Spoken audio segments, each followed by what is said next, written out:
Irmãos e irmãs, vamos a mais um momento da nossa liturgia da palavra. Eu transmito sempre nas minhas redes digitais. Paulo Roberto Maciel. Você vai ao YouTube, Instagram, Facebook e blog. Então é muito fácil você chegar aos meus endereços, né? Paulo Roberto Maciel, é só digitar e chega lá, tá bom? Neste vídeo eu transmito a liturgia referente ao dia 30 de março, aliás, 30 de março de 2026. Eu sempre transmito de forma antecipada para colaborar com os presidentes de celebrações, com os ministros da palavra, porque eles precisam de subsídios. Muitas vezes a igreja não tem os diáconos, né? Os padres, os bispos. É o subsídio que eu pesquiso em fonte fidedigna. Então aqui, 30 de março de 2026, segunda-feira, Semana Santa, ano litúrgico A, a cor dos paramentos litúrgicos é roxa, conforme eu estou simbolizando aqui com este lenço no pescoço. O ano litúrgico é o A cor é roxa, né, como eu já mostrei aqui. No rito temos a missa própria com prefácio segundo ou número 2 da Paixão. A primeira leitura é a leitura do livro do profeta Isaías, capítulo 42, versículos do 1º ao 7º. Eis o meu servo, eu o recebo, eis o meu eleito, nele se comprais minha alma. Pus meu espírito sobre ele, ele promoverá o julgamento das nações. Ele não clama, nem levanta a voz, nem se faz ouvir pelas ruas. Não quebra uma cana rachada, nem apaga um pavio que ainda fumega, mas promoverá o julgamento para obter a verdade. Não esmorecerá, nem se deixará abater, enquanto não estabelecer a justiça na terra. Os países distantes esperam seus ensinamentos. Isto diz o Senhor Deus, que criou o céu e o estendeu, firmou a terra e tudo o que nela germina, que dá a respiração aos seus habitantes e o sopro da vida ao que nela se move. Eu, Senhor, te chamei para a justiça e te tomei pela mão. Eu te formei, te constituí como o centro de aliança do povo, luz das nações, para abrires os olhos dos cegos, tirar os cativos da prisão, livrar do cárcere os que vivem nas trevas. Palavra do Senhor, graças a Deus. Salmo responsorial agora é o Salmo 26 na Bíblia Vulgata, ou 27 na Bíblia de Jerusalém. Versículos 1º, 2º, 3º, 13 ao 14, refrão 1º-A. O Senhor é minha luz e salvação. Repitamos! O Senhor é minha luz e salvação. O Senhor é minha luz e salvação. De quem eu terei medo? O Senhor é a proteção de minha vida. Perante quem eu temerei? O Senhor é minha luz e salvação. Quando avançam os malvados contra mim, querendo devorar-me, são eles, inimigos e opressores, que tropeçam e sucumbem. O Senhor é minha luz e salvação. Se contra mim um exército se armar, não temerá meu coração. Se contra mim uma batalha estourar, mesmo assim confiarei. O Senhor é minha luz e salvação. Sei que a bondade do Senhor eu hei de ver na terra dos viventes. Espera no Senhor e tem coragem. Espera no Senhor. O Senhor é minha luz e salvação. O Senhor é minha luz e salvação. Agora vamos ao Evangelho de Jesus Cristo segundo São João, capítulo 12, versículos do 1º ao 11. Honra, glória, poder e louvor a Jesus, nosso Deus e Senhor. Honra, glória, poder e louvor a Jesus, nosso Deus e Senhor. Salve nosso Rei. Somente vós tendes compaixão dos nossos erros. Somente vós tendes compaixão dos nossos erros. Honra, glória, poder e louvor a Jesus, nosso Deus e Senhor. O Senhor esteja convosco, Ele está no meio de nós. Proclamação do Evangelho de Jesus Cristo segundo São João. Glória a vós, Senhor. Pelo sinal da Santa Cruz, purificai, Senhor, minha mente, meus lábios e meu coração, para acolher vossa palavra e que ela produza frutos na minha vida. Naqueles dias, 6 dias antes da Páscoa, Jesus foi a Betânia, onde morava Lázaro, que ele havia ressuscitado dos mortos. Ali ofereceram a Jesus um jantar. Marta servia e Lázaro era um dos que estavam à mesa com ele. Maria, tomando quase meio litro de perfume de nardo puro e muito caro, ungiu os pés de Jesus e enxugou-os com seus cabelos. A casa inteira ficou cheia de perfume do bálsamo. Então falou Judas Iscariotes, um dos seus discípulos, aquele que o havia de entregar. Por que não se vendeu este perfume por 300 moedas de prata para dá-las aos pobres? Judas falou assim não porque se preocupasse com os pobres, mas porque era ladrão. Ele tomava conta da bolsa comum e roubava o que se depositava nela. Jesus, porém, disse: deixa, ela faz isto em vista do dia de minha sepultura. Pobres, sempre os tereis convosco, enquanto a mim, nem sempre me tereis. Muitos judeus, tendo sabido que Jesus estava em Betânia, foram para lá, não só por causa de Jesus, mas também para verem Lázaro, que Jesus ressuscitara dos mortos. Então os sumos sacerdotes decidiram matar também Lázaro, porque por causa dele muitos deixavam os judeus e acreditavam em Jesus. Palavra da salvação, glória a vós, Senhor. Vamos saber das explicações do texto do Evangelho, principalmente. No livro Deus Conosco diz o seguinte: o Senhor nos conceda a graça de chegar com ele à Páscoa da vida nova.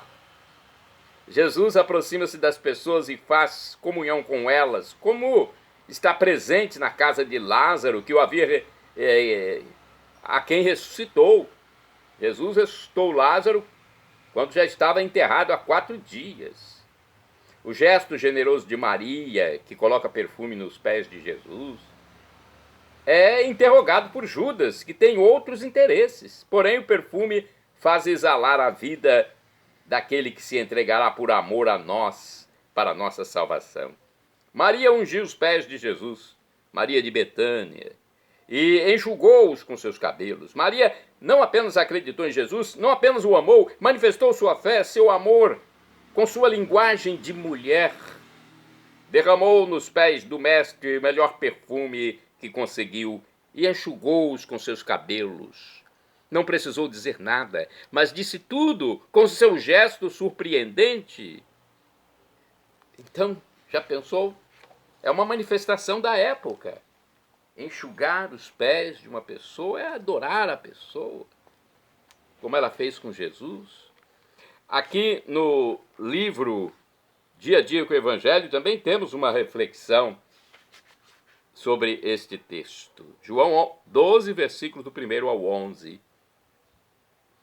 3 atitudes significativas se destacam neste episódio. A primeira é a generosidade que brota do coração sensível e amoroso de Maria. Ao perfumar os pés de Jesus, ela o exalta e lhe presta homenagem. E talvez, sem ter intenção, prepara carinhosamente para o sepultamento que ocorrerá em breve. A segunda atitude é a mesquinhez de Judas Iscariotes.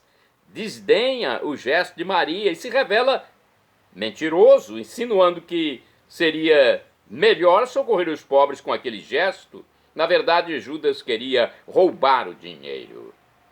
Tanto que ele foi o traidor.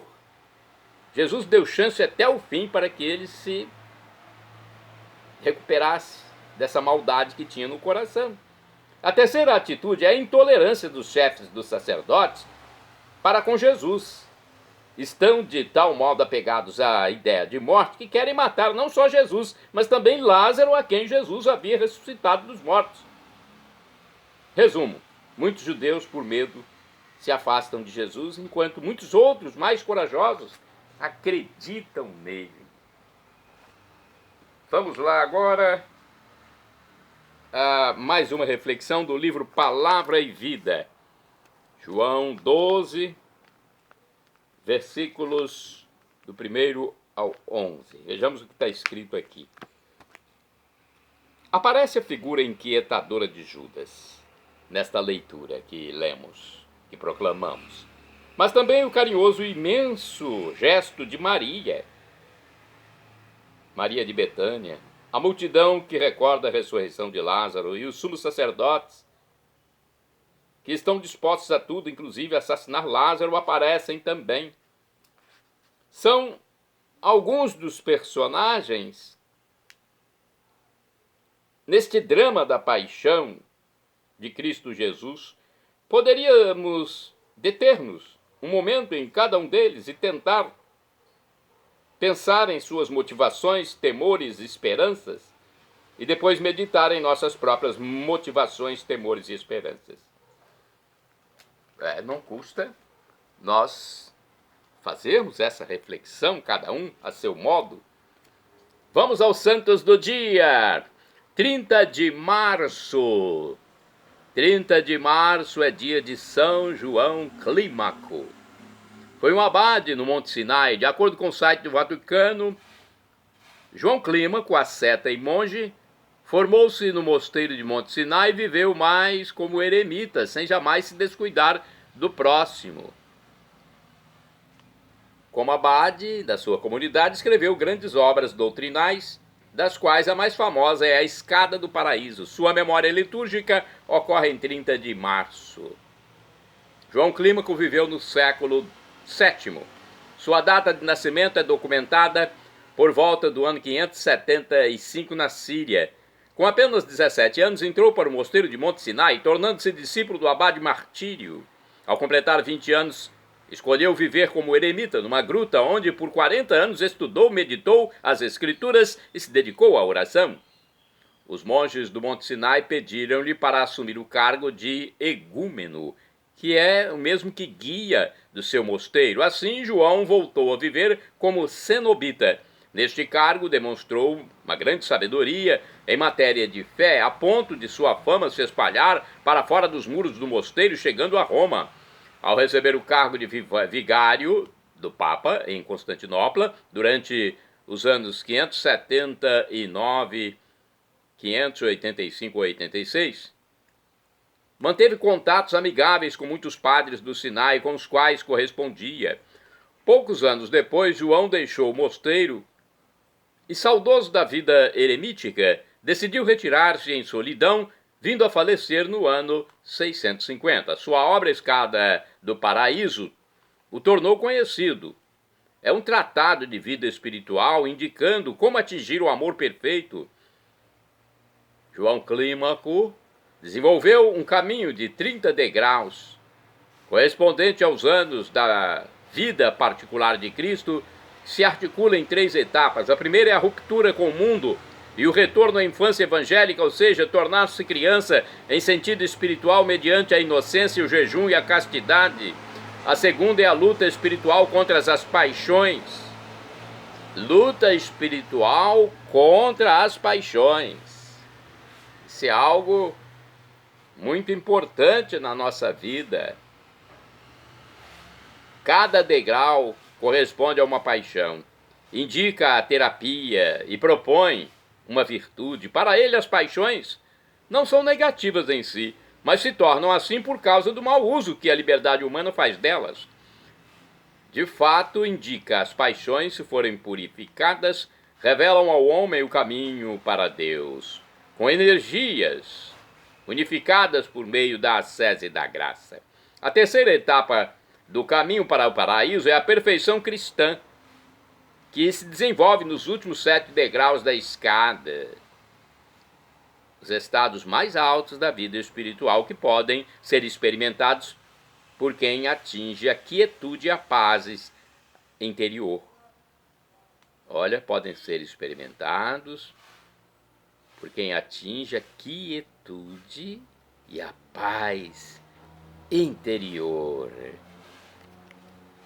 Você tem paz interior proporcionada por Jesus, por sua fé em Cristo Jesus? Dos últimos 7 degraus, os primeiros 3 são representados pela simplicidade, a humildade e o discernimento. O último degrau da escada consiste na sobriedade do espírito, alimentada pelas virtudes da fé, da esperança e da caridade. Bem-aventurado do dia 30 de março é o beato Amadeu IX de Savoia. De acordo com o site do Vaticano, eu colhi essa informação sobre esse santo no site do Vaticano e quero passar para vocês. Por razões de Estado, Amadeus já sabia desde criança com quem se casaria. No entanto, o casamento de Amadeus IX, é isso mesmo, Amadeus IX de Savoia, com Iolanda de Valois, foi muito especial. Eram animados por uma grande fé, seja nas suas funções de governo, assumida com sabedoria, seja com os pobres. Então, ele foi um governante. Beato Amadeu IX de Savoia. Faleceu no ano 1472. São Régulo é santo do dia 30 de março. De acordo com o canal do YouTube, deixa eu ver qual é o canal aqui que eu estou pesquisando. São muitas informações na internet. Canal Hoje no Mundo Católico, para você que vai, fazer uma pesquisa. Aqui diz o seguinte: Régulo foi bispo em Senlis, na Gália Lugdunense. Então, são nomes assim que a gente não tem muito costume. Atualmente, a França, é uma localidade da França. Seu testemunho de fé e serviço à igreja continua a inspirar os cristãos até hoje. Também neste dia comemoramos a vida de São Donino. São Donino, rogai por nós. São Régulo, rogai por nós. Shalom Adonai é uma expressão hebraica que significa a paz do Senhor, a paz de Deus. El Shaddai, também do hebraico, significa Deus onipotente, Deus todo-poderoso. Ele proverá aquilo que você deseja, se for para o seu bem. O professor e escritor de mais de 100 livros da Igreja Católica, Felipe Rinaldo Queiroz de Aquino, em seu canal no YouTube, onde responde as nossas dúvidas, diz que Deus pode nos dar uma dessas 3 respostas quando pedimos algo. Sim, não ou espere. Qualquer das 3 respostas, acate. Porque vem de Deus. Deus é onisciente, onipotente, onipresente. E agora eu clamo, Maranatá, como dizemos nós católicos, ou Maranata, como dizem nossos irmãos separados, os evangélicos ou protestantes. Não importa a pronúncia, o significado é o mesmo. Vinde, Senhor Jesus. Um dia ele voltará e será o juízo final. Esteja preparado, seja batizado, arrependa-se dos seus pecados. Confesse-se a um sacerdote católico, apostólico, romano, e creia em Jesus como Deus, não apenas como um sábio, como um espírito de luz, não somente assim. Jesus é Deus, Deus humanado, que veio para nos salvar. Perdão, Senhor, pelos meus pecados passados, presentes, futuros, físicos, espirituais, pecados do pensamento, palavras, atos, omissões, e me dê a vida eterna. Meu Jesus, eu quero a vida eterna convosco. Acesse Paulo Roberto Maciel, YouTube, Instagram, Facebook e blog. Que Deus abençoe a você, meu irmão, minha irmã.